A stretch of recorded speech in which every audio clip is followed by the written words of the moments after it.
할렐루야. 지난주에 우리는 씨 뿌리는 자의 비유에 대해서 말씀을 드렸습니다. 이어서 오늘 16절부터는 또 다른 비유인 등불 비유가 등장하고요. 그리고 나서 19절에서 21절까지 장면이 또 확 바뀌어서 예수님의 어머니와 동생들이 찾아온 사건이 기록이 됩니다. 그리고 한 번 더 장면이 바뀌어요. 배 타고 호수를 건너다가 바람과 물결을 꾸짖어 잔잔하게 하시는 것이 기록이지요. 21절부터 25절 말씀입니다. 오늘 우리가 봉독한 이 부분이 장면이 두 번 바뀌어서 세 단락으로 나오는데 겉으로 보기에는 장면이 확 바뀌니까 어떤 연관이 있는가 잘 파악하기가 쉽지 않습니다. 하지만 분명히 세 단락의 내용이 씨 뿌리는 자의 비유와 무관하지 않습니다. 누가복음 8장 15절까지가 씨 뿌리는 자의 비유였어요. 그래서 16절에서 18절은 씨 뿌리는 자의 주석이라고 할 수 있고 논평이라고 할 수 있습니다. 그리고 두 번째 단락인 19절부터 21절은 또 씨 뿌리는 자의 적용과 한 예가 되는 거죠. 그래서 씨 뿌리는 자의 비유를 주석하고 논평하고 그리고 적용하는 거죠. 그리고 22절부터 25절 끝에 나오는 이 말씀은 치유 사건의 기적과 더불어서 씨 뿌리는 자의 정체를 드러내는 역할을 하고 있기에 흐름상 이 세 가지가 연결되고 있다는 것을 볼 수 있습니다. 씨 뿌리는 자의 비유에서 씨 뿌리는 자가 예수님이라고 했어요. 농부라고 했으니까요. 또 씨는 하나님의 말씀이라고 했습니다. 하나님의 말씀의 내용은 무엇이었을까? 씨의 내용은 무엇이었을까? 예수님이 공생애를 시작하면서 선포한 말씀이 무엇이었을까? 넓게 보자면 십계명과 율법, 구약의 재해석이었습니다. 그러니까 범위가 엄청 넓지요.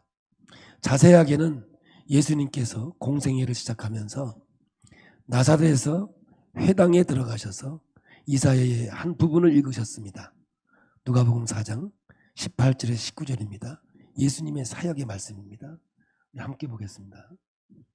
주의 성령이 있는 가난한 자에게 복음을 전하게 하시려고 내게 기름을 부으시고 나를 보내사 포로된 자에게 자유를 눈먼 자에게 다시 보게 함을 전파하며 눌린 자를 자유롭게 하고 주의 은혜의 해를 전파하게 하려 하심이라 하였더라. 한마디로 얘기하면 천국 복음의 이야기입니다. 예수님이 오셔서 뿌린 씨는 바로 천국 복음입니다. 그래서 처음부터 귀신 들린 자를 고치시고 나병 환자를 고치시고 온갖 병자들을 치유하십니다. 안식일에는 손 마른 자를 고치시면서 율법의 문자적 적용에 묶여 있었던 율법주의를 서스럼없이 깨트리시고 종교에 눌린 자들을 자유롭게 하셨습니다. 그리고 결정적으로는 평지수훈이라고 하였는데 여기서 드디어 하나님 나라의 통치 방식, 하나님 나라의 특징은 이러하다라고 말씀을 주셨습니다. 치유와 기적은 하나님의 나라의 말씀과 하나님 나라의 통치 방식을 백업해주는, 다시 말해서 하나님 말씀의 능력에 대해서 입증해주는 일들이었습니다. 이런 사역을 통해서 복음을 예수님은 전파합니다. 그러시면서 복음의 핵심은 결국 기름 부음 받은 자가 구약의 선자들과는 비교도 되지 않는 신성을 소유한 자이다. 다시 말하면 하나님의 아들이신 메시아다. 이것을 점차 점진적으로 드러내고 있다라고 말씀을 드렸습니다. 그런데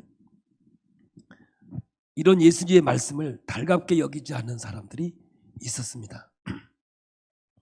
더러는 발에 밟히고 더러는 공중의 새가 쪼아먹어 버렸습니다. 당시 많은 바리새인과 서기관들은 예수님과 대적하는 관계였습니다. 어떻게 하면 예수님이 전하는 말을 막을 수 있을까? 모의를 합니다. 말을 못하게 합니다. 결국 그 모이가 예수님을 죽이는 모이가 되어버리고 말았습니다.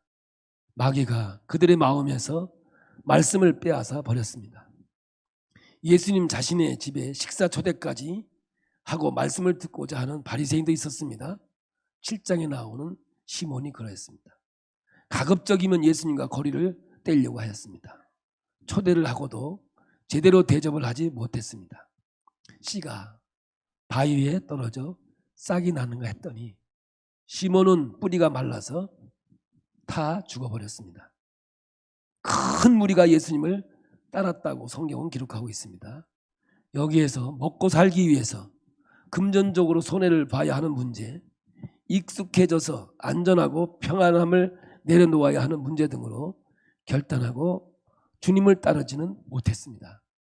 이것을 가시나무에 떨어져서 가시와 함께 자라다가 기운을 막는 경우라고 말씀하고 있지요. 이렇게 지금 이 4가지 밭 가운데 3가지 밭은 무리들 중에서 이런 부류들이 있다라고 얘기하는 거죠. 이들은 열매가 없다는 겁니다. 하지만 이방인 백부장과 같은 사람도 있습니다. 직접 오실 필요가 없습니다. 저도 군인이라 이제 사람을 대해봐서 잘 압니다. 주님은 명령만으로도 병을 나을 수 있는 권위가 있습니다. 이 사람은 예수님을 하나님의 아들로 믿었습니다.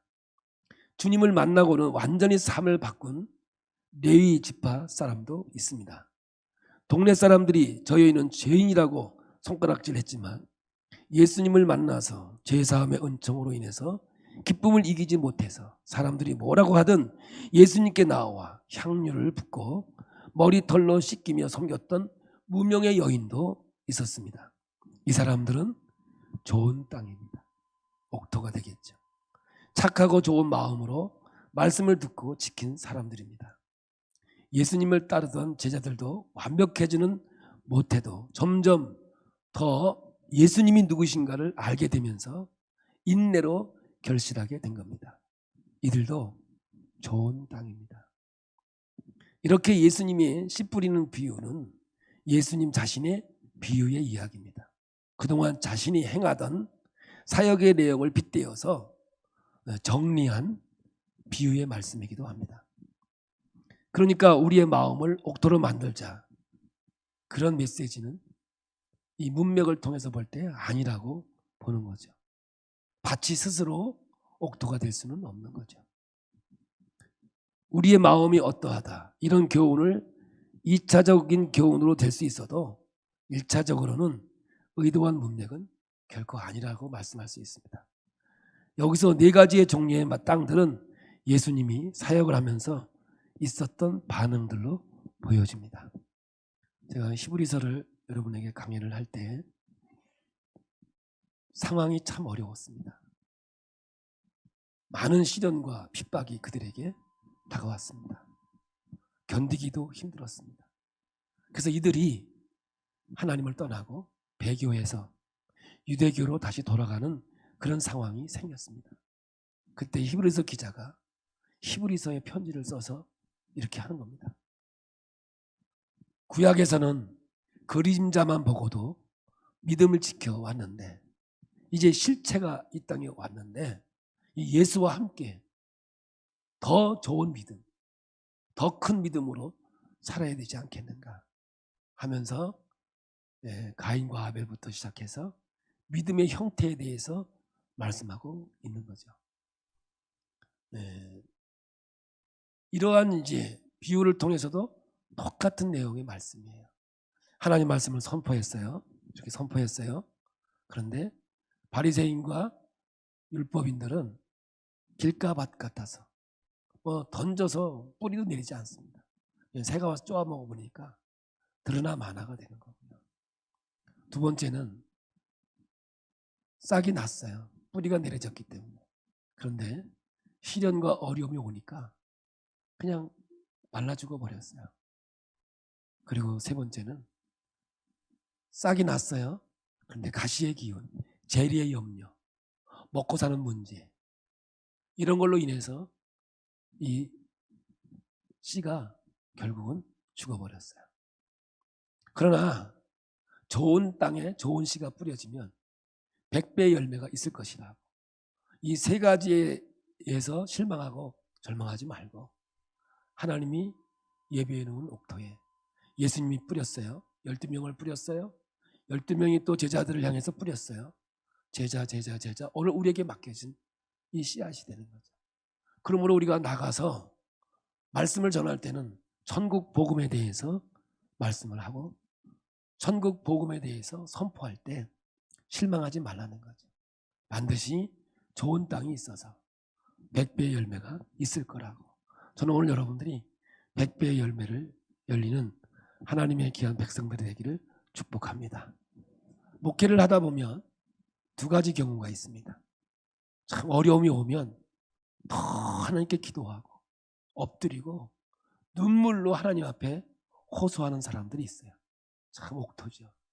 여기서 얘기하고 있는 거죠. 그런데 시련이 오고 조금 어려움이 오면 하나님을 떠나고 하나님을 찾지도 않죠. 그러므로 오늘 여기서 얘기하고 있는 세 가지 밭을 얘기하는 것도 되는 거예요. 사실 시련이 오고 환난이 와도 예수가 누구인 줄 안다면 질문하는 거예요. 지금도 이 말씀 속에서 여러분들은 예수를 누구라고 하느냐. 계속 끝까지 질문인 거예요. 그러면 나는 그리스도시요, 예수는 그리스도시요, 하나님의 아들입니다. 이걸 믿는 자는 반드시 역사하게 돼 있다는 거죠. 그래서 아벨은 하나님 것을 가지고 하나님께 드렸고, 또 이 에녹은 종말론적인 신앙을 가지고 주님과 동행했으며 언제 주님 오실지 모르니까 늘 긴장하고 깨어 있는 거죠. 그리고 노아는 하나님께서 심판이 있을 것이다, 그러니 방주를 만들어다 시키는 대로 그대로 순종하면서 방주를 만들죠. 그러므로 믿음은 행함이 없으면 죽은 믿음이라고 쓴 야고보서와 같이 오늘 우리는 말씀에 순종하는 자가 되어야 될 줄로 믿습니다. 아브라함은 약속은 못 받았어요. 그러나 그 약속하신 하나님을 신실한 믿음을 가지고 가는 거죠. 이게 뭐라 그랬어요? 아들에게, 아들아, 너 서울대학 가면 차 사줄게. 이 아이의 목적은 차일지 모르지만 아버지의 목적은 이 아이가 훌륭한 사람이 되는 거죠. 좋은 관계를 가지고 살아가는 걸 요구하는 것과 같은 맥락이다. 오늘도 우리가 아브라함의 신앙을 본받자 뭘 받을 거예요? 아브라함은요, 죽고 나서 누워있을 땅이 없었어요. 그래서 간신히 자기 장례치를 조그만 땅 하나 사서 장례를 치르는 사람이에요. 그러나 그는 하늘의 별과 같이 바닷가의 모래같이 약속하신 그 약속을 끝까지 믿고 갔다. 하나님을 하나님으로 섬겼던 자였기에 우리가 역사를 통해서 보면 그 열매가 열려지지 않았습니까? 이제 이런 비유를 이제 말씀하시고 예수님께서 16절에 등불 비유가 등장을 합니다. 주석이라 그랬죠. 등불을 왜 킵니까? 등불을 켜는 이유는 무언가를 잘 보이게 하려고 등을 켜는 거 아니겠습니까? 비유는 아주 짧습니다. 비유라고 하기에는 너무 짧아요. 다시 말해서 등불을 켜놓은 것은 보게 하기 위함이라는 거죠. 너무나 간단하고 상식적인 이야기입니다. 가는 길 잘 보이도록 하려는 거죠. 그러면 이것이 씨 뿌리는 자의 비유와 무슨 상관이 있느냐? 왜 갑작스럽게 장면이 바뀌어서 또 다른 비유가 등장하는 것 같이 단락이 바뀌느냐? 사실은 다른 메시지가 아닙니다. 천국 복음을 전하는 것, 다시 말하면 씨를 뿌리는 것은 열매를 맺기 위함이라는 거죠. 천국을 드러내 보여 주시려고 씨를 뿌리는 거거든요. 말하자면 등불을 켜는 것과 똑같다. 그래서 해설하시는 거고 주석을 하는 것과 같아요. 잘 보게 하려고 등불을 켜는 거죠. 씨 뿌리는 자는 곧 등불을 켜는 자라는 거죠. 그러니까 씨 뿌리는 자와 등불을 켜는 자는 동일한 겁니다. 사명은 천국 백성 되게 하시려고 하는 것이죠. 등불을 켜는 것도 그런 겁니다. 이 어둠에 갇혀 있을 수 없는 천국을 드러내 보이려고 하시는 거죠. 그리고 씨에는 생명력이 있기 때문에 좋은 땅에 떨어진 것은 분명히 100배의 결실을 맺습니다. 당장에는 아니지만 기다리고 인내하면 반드시 열매를 맺게 될 것이라고 하는 소망적인 말씀을 우리에게 주는 거죠. 그런데 천국의 특성이 그러하다 이렇게 말하는 거죠. 처음에는 미미해요. 없는 것과 같아요. 미약해요. 시작은 아무것도 아닌 것 같아요. 그런데 인내하고 기다리면 명백하게 드러나게 돼 있는 거죠. 길, 바위, 가시덤불에 떨어진 씨는 메말라 버립니다. 그러나 씨 하나가 좋은 땅에 떨어지면 100배의 열매를 맺기 때문에 누구든지 있는 자는 받겠고 없는 자는 있는 줄로 아는 것까지도 빼앗기리라는 것이 진짜입니다. 말씀이거든요. 그래서 16절에서 18절까지 나오는 등불 비유에서 나오는 것은 그렇기 때문에 씨 뿌리는 자의 논평이고 주석이고 해설이 되는 겁니다. 그래서 18절은 씨에 관한 이야기입니다. 한번 볼까요? 그러므로 너희가 어떻게 들을까 스스로 삼가라. 누구든지 있는 자는 받겠고 없는 자는 그 있는 줄로 아는 것까지도 빼앗기리라 하시니라. 이 말씀은 씨에 관한 이야기입니다. 하나님 말씀에 대한 이야기라고요. 천국 복음의 풍성함을 이야기한 것이기 때문에 어떤 분들은 또 이것을 똑 띄어서 문맥과 상관없이 말씀만 떼어버리면 물질과 연관시켜서 지금은 잘 살 것 같지만 언젠가는 거지 된다 뭐 이렇게 해가면서 또 엄포를 놓는 경우도 있는데 그러려고 주신 말씀은 아니라는 거죠. 이렇게 16절에서 18절은 씨 뿌리는 자의 비유와 연관이 되어 있고 19절부터 21절은 전혀 다른 주제의 말씀 같은 내용이 나옵니다만 같은 맥락이라는 거죠. 이제 어머니와 동생들이 왔습니다. 근데 무리가 많으니까 예수님 곁에 갈 수가 없는 거예요. 그러니까 누가 예수님께 소식을 전해줍니다. 항상 빠른 사람들이 있어요. 소식을 전해주는 아주 빠른 발을 가진 사람이 있어요. 발만 빠른 게 아니라 입도 빠릅니다. 어머니와 동생들이 왔는데 사람들이 예수님 곁에 많이 있었기 때문에 가까이 가지 못하니까 들어오게 하시지요. 이렇게 소식을 전해줍니다. 당신의 어머니와 동생들이 밖에서 기다리고 있습니다. 그러자 예수님이 뭐라고 말씀하시느냐 하면 21절을 보겠습니다. 예수께서 대답하여 이르시되 내 어머니와 내 동생들은 곧 하나님의 말씀을 듣고 행하는 이 사람들이라 하시니라. 하나님의 말씀은 씨앗이라 했잖아요. 천국 복음을 듣고 행하는 사람들. 이 사람들은 네 종류의 밭 중에 어느 밭일까요? 좋은 땅이라고 말씀하고 있는 거거든요. 이들을 주님이 뭐라고 여기냐면 가족으로 여겨주겠다는 거죠. 가족이 되는 거죠. 이것을 새 가족, 새 공동체의 탄생을 이야기하고 있는 겁니다. 그래서 우리 교회에도 공동체를 뭐라고 부르냐면 형제 자매라고 부르죠. 네, 이게 제일 정확한 표현입니다.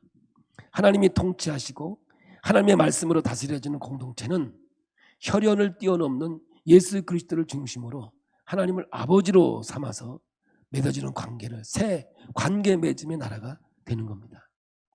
그러므로 오늘 우리는 이 땅에 살아가면서 가족 공동체, 밥상 공동체, 기독교를 말할 때 이렇게 하는 거죠.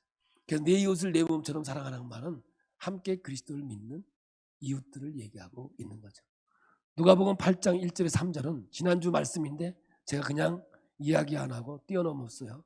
오늘 이야기하려고 뛰어넘었는데 한번 말씀을 같이 읽어보겠습니다. 8장 1절부터 3절입니다. 그 후에 예수께서 각 성과 마을에 두루 다니시며 하나님의 나라를 선포하시며 그 복음을 전하실새 12 제자가 함께하였고 또한 악귀를 쫓아내심과 병 고치심 받은 어떤 여자를 곧 7 귀신이 나간 자 막달라인이라 하는 마리아와 헤롯의 청지기 구사의 아내 요한나와 수산나와 다른 여러 여자가 함께하여 자기들의 소유로 그들을 섬기더라. 여기에 12 제자와 예수님을 따르던 여인들이 나옵니다. 향유를 부은 이야기에 이어서 막달라 마리아와 막달라인입니다. 막달라인 마리아와 그래서 어떤 사람은 막달라 마리아 하나님 앞에 가서 막달라 마리아 이렇게 하면서 농담 삼아서 얘기하는데 막달라에 사는 마리아라는 사람이죠. 아주 마리아가 많으니까. 그래서 헤롯의 청지기 구사의 아내 요한나와 나름대로 높고 돈도 있는 여인이었습니다. 요한나와 수산나는 자기의 소유로 섬겼더라고 말씀하였죠. 요즘 같으면 헌금으로 섬겼다 이렇게 표현할 수 있죠. 여기서 나오는 여인들은 좋은 땅입니다. 씨가 뿌려져서 100배 열매를 맺고 있는 여인들이지요. 막달라인 마리아는 달리 신분이나 재물이 있는 여인입니다. 그러나 좋은 땅입니다. 하나님의 말씀을 듣고 행한 사람들이거든요. 이 여인들이 바로 예수님의 가족인 거죠. 하나님의 나라의 가족들은 신분의 귀천을 따지지 않습니다. 소유의 많고 적음을 따지지 않습니다. 남녀 성별도 따지지 않습니다. 누가 꼭 집어서 이 여인들의 이름까지 기록한 것을 보면 당시 바리새인이나 율법 교사들이 정해놓은 백성들의 기준과는 전혀 다릅니다. 왜냐하면 그 당시 문화로 감히 여자의 이름이 올라갈 수 없습니다. 말도 안 되는 표현이죠. 왜냐하면 그 당시의 여자는 사람의 축에 들지 않았습니다. 그래서 성경에 나오는 인구는 다 남자 숫자를 센 거지 여자 숫자를 센 건 아니죠. 근데 예수님께서 오셔서 이 모든 것들을 깨트려서 하나로 만들어 주신 것이죠. 예, 이 여인들이 바로 예수님의 가족인 거죠. 하나님의 나라의 가족들은 이렇게 주 안에서 하나가 되는 거죠. 한번 옆뒤를 보겠습니까? 예, 같이 안 살아도 가족입니다. 예, 예수 안에서. 할렐루야. 예, 이것은 하나님의 아들 그리스도의 피로만 가능한 가족이 되는 거죠. 이렇게 씨 뿌리는 자의 비유와 18절에서 21절의 말씀도 이렇게 연결이 됩니다. 저는 이제 언젠가 은퇴하겠죠. 은퇴할 거예요. 반드시 은퇴할 겁니다. 그러면 저도 자연인으로 돌아갑니다. 이제는 목사라는 직분보다는 형제 자매라는 이름으로 세상으로 나아가고 싶은 그런 심정입니다.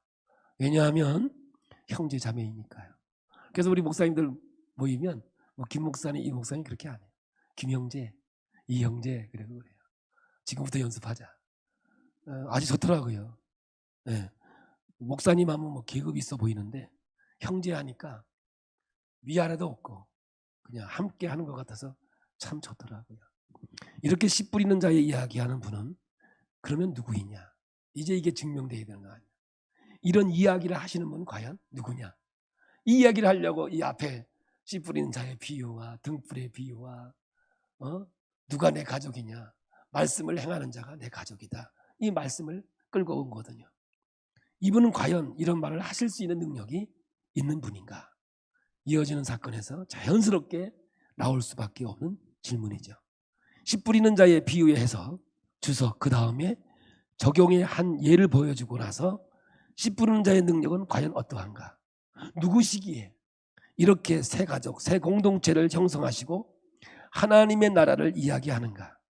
처음에는 미미해 보였지만 확실하게 이루어질 하나님의 나라에 의해서 과연 이분이 누구시기에 이 말씀을 하고 계신 것인가?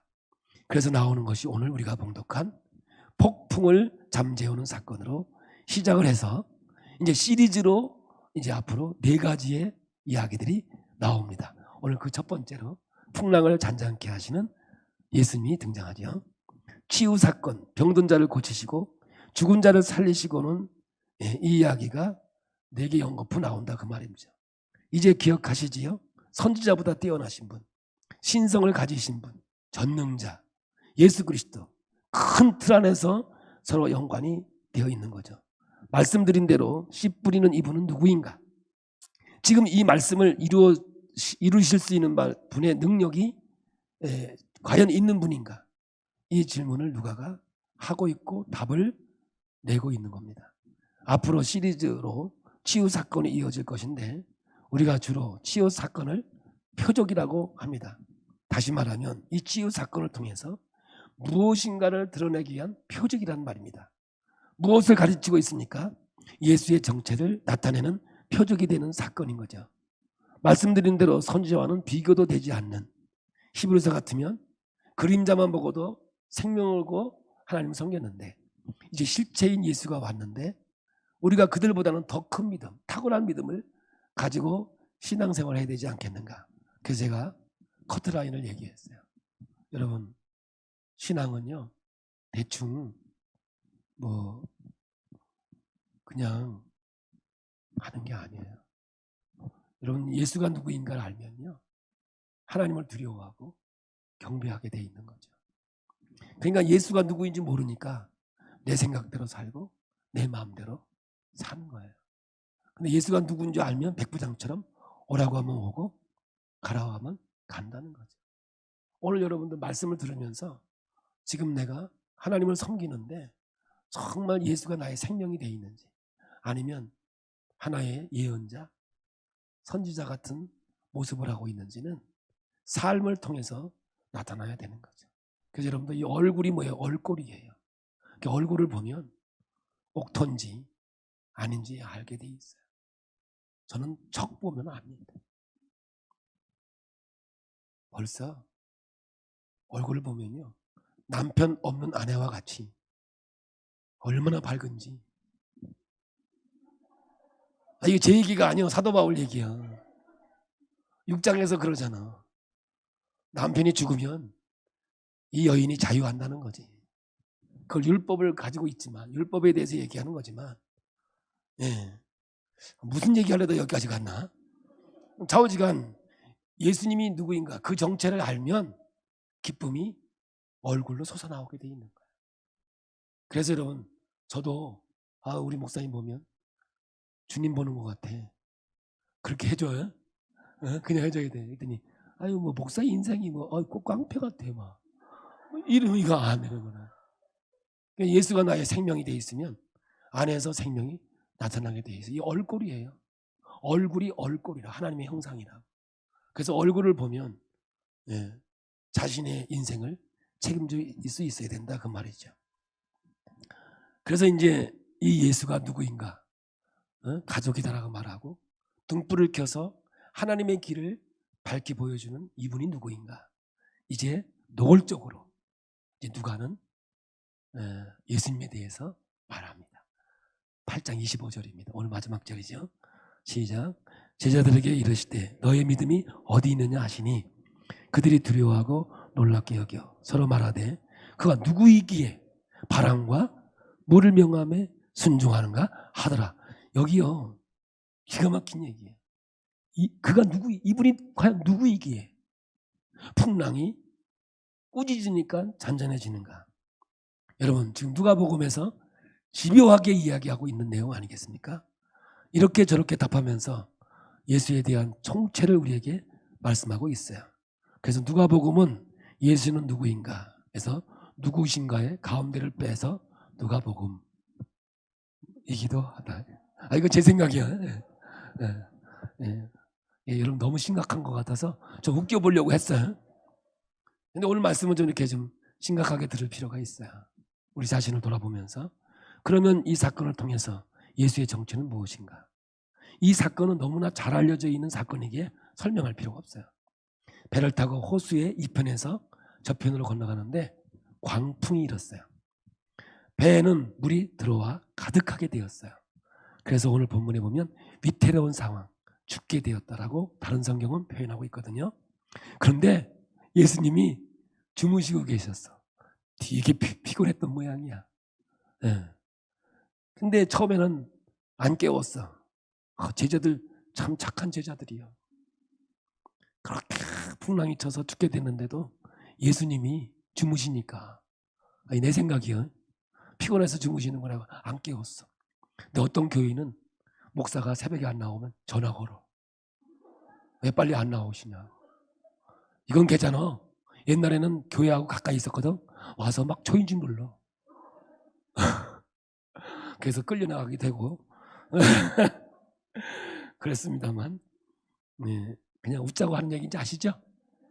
얼마나 고마운지 깨워주셔서 가로 열고 가로 닫고는 마음대로 생각하도록 하겠습니다. 근데 이제 예수님이 이제 일어나셨어요. 근데 예수님이 어떻게 했냐면 바람을 꾸짖습니다. 바람아, 잔잔아. 야, 바람을 꾸짖으니까 호수가 한잔해졌어요. 답부터 이야기하면 이분은 누구기에 바람과 물결이 순종하는가? 구약을 알고 있으면 답은 정말로 쉽게 나옵니다. 이 사람들은 이 질문을 하면서 바람과 물결을 명하여 순종하게 하시는 분은 오직 한 분밖에 없는데, 그게 누구겠어요? 하나님밖에 없는데. 구약에서 바다와 바람을 다스릴 수 있는 분은 하나님이에요. 몇 구절을 증명으로 보이겠습니다. 시편 89편 9절. 주께서 바다의 파도를 다스리시며 그 파도가 일어날 때에 잔잔하게 하시나이다. 65장 6절. 주는 주의 힘으로 산을 세우시며 권능으로 띠를 띠시며. 65장 7절. 바다의 설렘과 물결의 흔들림과 만민의 소요까지 진정하시나이다. 시편 107편 29절. 광풍을 고요하게 하사 물결도 잔잔하게 하시는도다. 더 안 찾아봐도 돼요. 너무너무 많아요. 제가 한번 찾아보니까요, 진짜 바람을 다스리는 하나님에 대해서, 그러니까 구약을 조금이라도 아는 사람은 이분을 누구와 연결시킬 수 있느냐? 하나님과 연결시킬 수 있는 장면이에요. 이 질문을 했던 제자들도 이분이 네기에 바람도 순종을 하는가? 그러면서 본인의 질문의 답을 그들이 알고 있었어요. 그런데 원래는 지금까지는 설마 했어요. 왜냐하면 아직 제자들이 예수님에 대해서 확신하고 있지는 못했거든요. 왜냐하면 예수님이 너희들의 믿음이 어디에 있느냐 지금 혼내주고 있는 거거든요.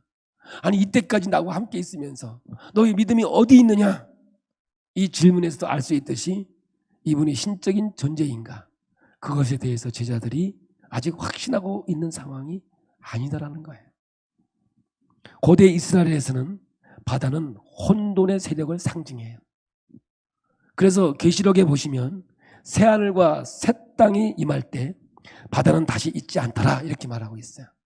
여기서 바다는 혼돈의 세력을 의미하는 거예요. 하나님을 반대하는 반항 세력을 말하는데 더 이상 이런 것들을 잊지 않을 것이다. 하나님 나라에서는 새하늘과 새 땅이 임할 때는 다 사라지게 할 것이다, 이런 뜻이에요.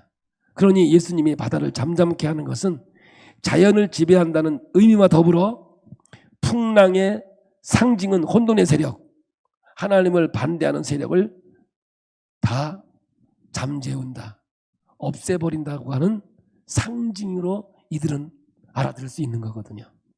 앞으로 펼쳐질 하나님의 나라가 확장되는 데 있어서 제자들이 많은 반대에 부딪힐 것이지만 그것 때문에 동요할 이유가 없는 것은 반드시 하나님께서 다시 오신다는 겁니다. 그것 때문에 불안할 이유가 없다는 거죠. 어떤 학자는 출애굽 사건의 모세의 기적과 연결시키기도 해요. 그래서 메시아 예수의 새 출애굽의 출발로 보는 것도 이런 이유이기도 해요. 볼까요? 시편 106편 8절 9절.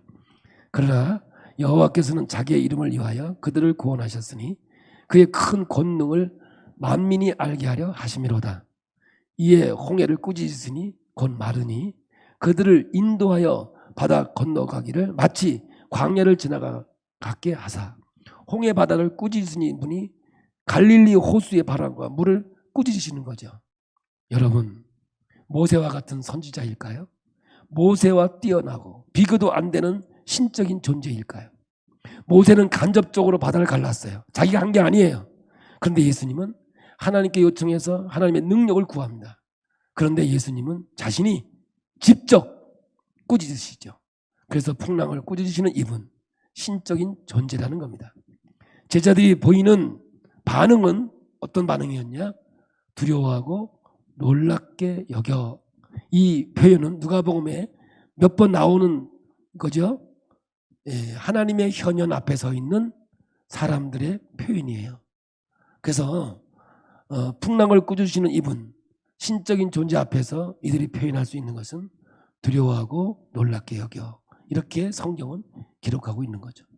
우리는 하나님을 섬겨야 되는데 두렵고 떨림이 있어야 돼요. 요행을 바라보지 마세요. 내가 이렇게 예수 믿으면 천국 가겠지. 제발 그러지 마세요. 여러분이 알고 하나님이 알고 다 알아요. 스스로 속이지 말아요. 옥토는요 100배의 열매가 열려지기 때문에 그래요. 복음의 씨예요. 하늘나라의 이야기예요. 하나님 앞에 서 있다, 이것이 깨달아졌을 때 나타나는 두려움과 공포예요. 그리고 놀라움이죠. 그러면 그가 누구이기에? 바로 하나님이라는 거죠. 선지자들이 하는 일을 하지만 선지자들과는 전혀 차원이 다른 일을 하시는 이분이 하나님이십니다. 예수님은 자신의 피와 살로 우리를 먹이셔서 우리를 자신의 참 가족, 형제로 만들어 주신 분이신가? 네, 주님은 저와 여러분을 자신의 가족으로 만드는데 절대로 실패하지 않는 분이십니다.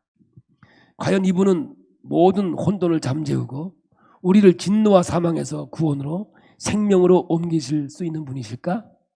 답은 네. 주님은 우리 인생의 새 출애굽으로 하셨습니다. 하나님 나라가 시작이 된 거죠. 더 이상 애굽의 노예가 아니라 자유자가 된 겁니다. 더 이상 죄와 사망에 묶여있지 않습니다. 주께서 우리의 삶을 어때? 풍성히 얻게 하십니다. 그 일에 절대로 실패하실 수 있는 분이 아니다라는 말입니다. 왜냐? 이분은 하나님이시기 때문에 그렇습니다. 이 하나님은 우리에게 하늘의 평안과 안식을 누리게 해줄 수 있는 분이신가? 네, 하나님이니까요. 우리는 믿어야 하는 거죠.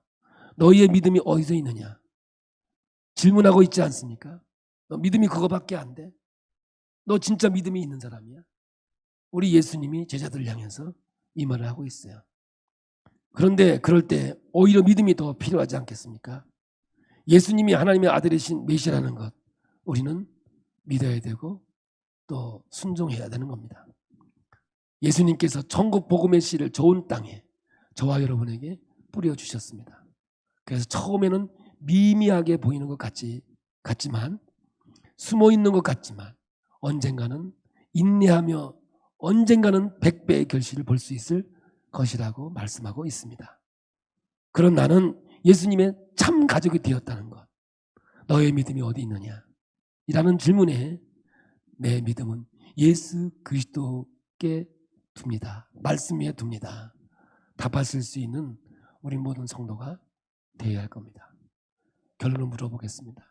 오늘 말씀의 질문이에요. 제가 질문하고 답을 얘기했지만 이제 진짜 여러분의 답을.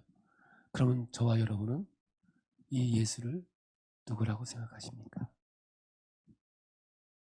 등불을 켜서 천국의 길을 알려주시는 분. 할렐루야. 그리고 예수 그리스도의 피값으로 우리를 사셔서 가족을 만들어주시는 분. 그리고 이분들을 증명하기 위해서 나는 누구다. 풍랑을 잔잔케 하시면서 나는 곧 하나님이다. 믿음으로 이 길을 걸어가라. 힘들고 어려운 그런 상황 속에서도 용기를 가지고 인내하고 더 기다리시면 천국의 복음의 능력 역사가 우리 모두에게 이루어질 거라는 얼마나 100배로. 할렐루야. 오늘 여러분 우리 기쁨의 교회 사랑하는 성도 여러분 이 말씀이 매주마다 선포될 때마다 주는 그리스도시요 살아계신 하나님의 아들입니다. 이 고백이 예배 때마다 살아나는 놀라운 역사가 있기를 축복합니다. 아직도 예수님이 하나님의 아들이요 나를 구원하신 분이라는 것에 확신이 없으십니까? 그러면 하나님을 두려워하지 않습니다. 그러나 그분 앞에 서면 하나님이 두려워지고 또 경외되어지는 이런 역사가 반드시 있다는 거 잊지 마시고 여러분 요행을 바라보며 신앙생활하지 말고 분명하게 옥토가 되어 100배의 열매가 있는 우리 모두가 되기를 예수의 이름으로 축복합니다.